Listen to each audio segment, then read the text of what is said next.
Hi, this is Wes at PC Gamer, and today I'm here with a performance analysis of Overwatch, a game that hardly needs an introduction.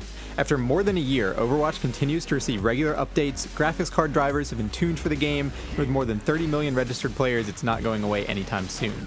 The good news for people looking to get into Overwatch is that it's not too demanding when it comes to hardware. If you have a PC built in the last 5 years with a decent graphics card, you can probably run the game at least 30 FPS. For 60 FPS, you'll either need a faster graphics card or to lower your quality settings. What if you're the highly competitive type and you're running 144Hz or even a 240Hz display?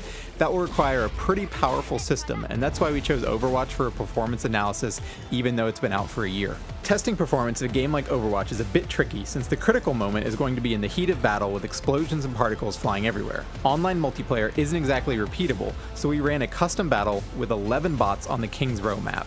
We grabbed a 60-second benchmark of frame rates multiple times and took the median result. The variation between runs ended up being less than 5%. That means if two results are close to each other, it's effectively a tie. Remember that in less hectic moments, frame rates can be up to twice as fast, but the numbers here are what you'll get in the heat of battle. Now let's jump into some benchmarks. 1080p medium quality is our baseline for performance. Dropping to low quality can provide a small boost, but most gaming PCs should be able to handle Overwatch at these settings. The real-time graphs at the bottom are not the exact same sequence you're seeing, since Overwatch battles can be pretty chaotic, but they give you an idea of how each card performs.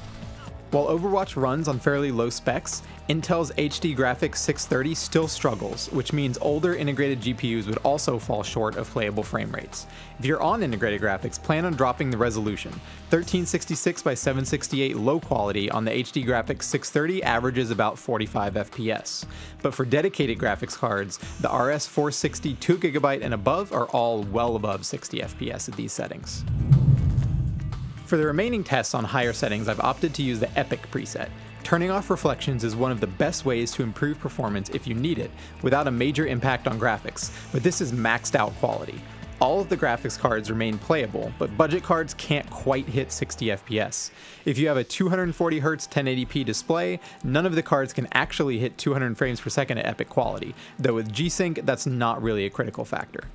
The Radeon RX 460 2GB sits on the 30 FPS fence, which for competitive gamers is going to be too slow. Nvidia in general performs better in Overwatch, with the mainstream GTX 1060 models easily beating the RX 470 and 480, and by extension the RX 570 and 580. VRAM isn't a major factor if you look at the 1050 and 1050 Ti, though that will change at higher resolutions than 1080p.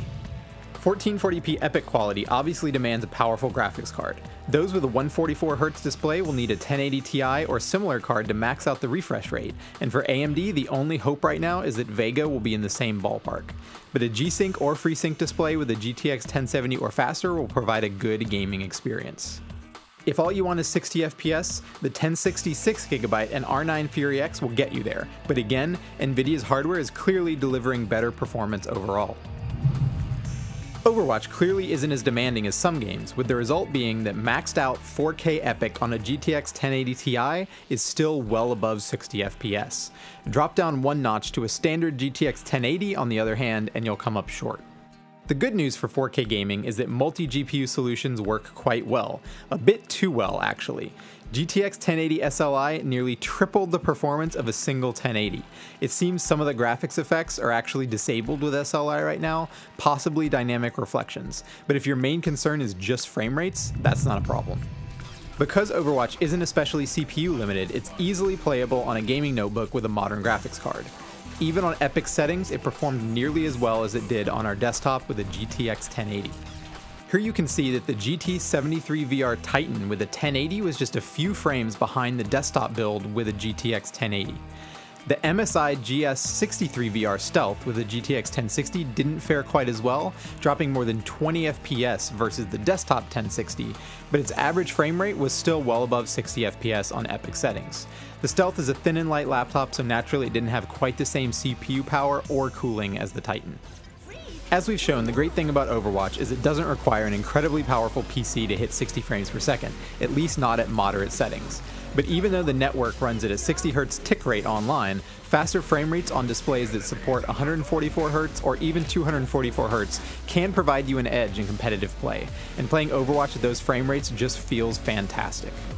Both AMD and Nvidia graphics cards are capable of acceptable performance, though AMD's Radeon cards are generally slower. Generally, a mid-range AMD or Intel CPU is fine here. Unless you have a 240Hz display, a higher-end CPU like an Intel Core i7 or 9 isn't going to make a difference. In terms of settings, while there's a big jump in performance stepping down from epic quality to medium quality, a huge portion of that comes from the dynamic reflection setting. Shadow and fog are the next two settings in terms of performance impact, followed by ambient occlusion. Most of the remaining settings only cause a small drop in performance even at maximum quality, though texture quality does need sufficient VRAM, typically 4GB or more, and you can set that to the max. Thanks to MSI for providing the notebook, graphics cards, and systems we use for our testing. Our test system is MSI's Aegis Ti3, which has an overclocked 4.8 GHz i7-7700K, 64GB of RAM, and a terabyte of solid-state storage. We have a more detailed write-up of our testing of Overwatch, including Ryzen CPU performance, over at PCGamer.com, so be sure to check it out for the full analysis.